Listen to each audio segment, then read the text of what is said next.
Now, Aer Lingus are in big trouble. Earlier this week, the pilots announced that they were going to have a work to rule from next Wednesday. And what a work to rule effectively means is they're not going to work outside of their contracted or rostered hours. They're not going to take calls from management. They're not going to facilitate the changing of rosters.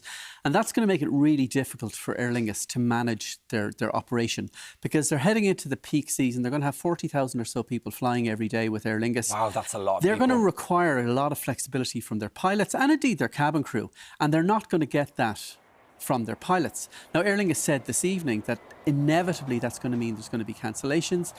We don't know the scale of the cancellations. We don't know when they're going to kick in. But what they said was it's probably going to be cumulative. So on the first day, it might be okay. But then on the second day, the airline's systems get more stretched and stressed. And then on the third day, they get worse and worse and worse. So if it just goes on and on and on, you could be looking at a summer of incredible difficulty for the airline, for the pilots, in fairness, but also for passengers. And an awful lot of people will have spent an awful lot of money a long time ago for their family holidays or for their holidays. And I was speaking to a travel agent yesterday, and they made the point, and this is really interesting, I think. It's not even the fear that you might lose your holiday or you might lose a day or two of your holiday. One of the nice things about holidays is the anticipation, the looking forward to it. And that's kind of been tainted for Aer Lingus passengers, because you can't look forward to it if you think, oh God, what happens if the flight is cancelled? I know everything's kind of up in the air for a lot of passengers. But wait, why is it that the pilots are taking action? What is it exactly? Well, it's a long-running dispute and it's about money.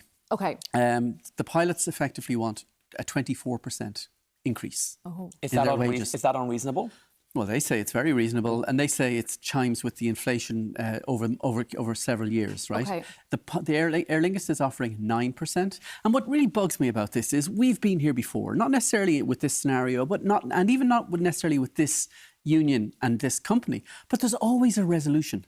So I just wish we could press fast forward and get to the point where we have the resolution. And if the airline is offering 9%, and the pilots want 24%, maybe, and I'm just going to throw this out there, I'm not a mediator, maybe they can meet 15. Now, one of the difficulties is Aer Lingus management want to go back to the Workplace Relations Commission, the WRC.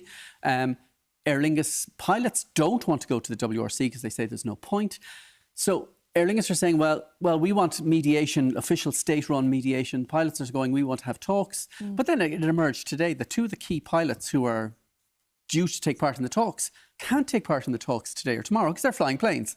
And you're kind of going, lads, even if you could get that right, even if you could get the people to sit around the table and talk, and I think ultimately that's what needs to happen. You mentioned one word, resolution. I feel we need a peacemaker, and I get peacemaker vibes from Marty Morrissey. Everyone loves you. Could you not just go down there and sort it out for us, please? Ireland needs this. But would you believe that there's travel agency, if I can put it like that, in my family? Because my father, when he immigrated, he worked with Cook's Travel, and then he went with Aer Lingus, as it turns out, in New York, and then he opened his own travel business. So I was brought up in the whole travel mode. So maybe you were born to do it. The nation needs you. Maybe. I'll await the call. You mentioned also what sort of cancellations and distribution can people expect from this? It's the very unhelpful answer. But the reality is, as I say, 40,000 people flying. If even 10% of the flights get cancelled, you're still looking at 4,000 people's holiday plans up in the air. And the difficulty here is that it's not so much the rights, because you have fairly clear rights when it comes to this scenario.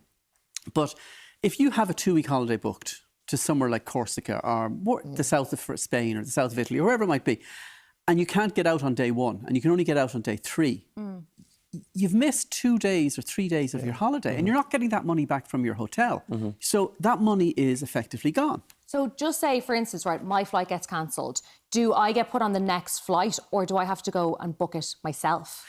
You have very clear rights under EU rules, right? And it's important that your viewers know these rights.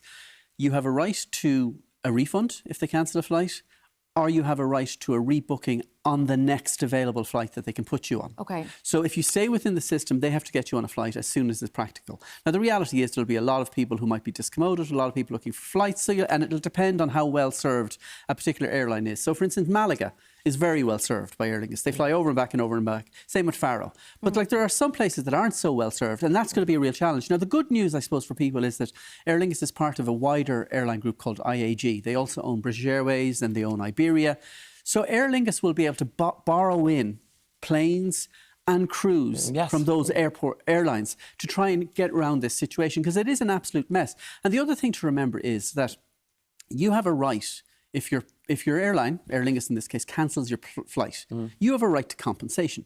Because under the rules, if it's beyond the control of the airline, you have no right to compensation. So let's say if there's a volcano that erupts, weather, or let's say if the French air traffic controllers go on strike, that's beyond the control of Aer Lingus. But an internal strike is considered within the control of Aer Lingus.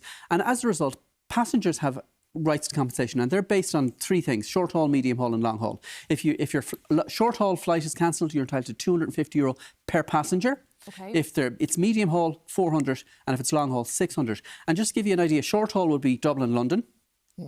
Long haul would be Dublin, New York, and medium haul would be Dublin, Barcelona.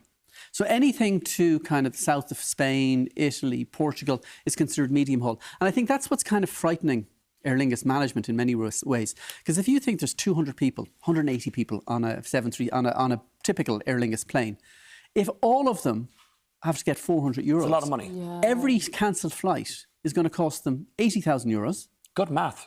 And I did it before I came out. Of course you did. I was here going, how do I work that out? But it's not only the money, it's the reputational damage. Because, of course, the reality now is people are thinking to themselves, people who haven't booked, going, I'm going to book a flight.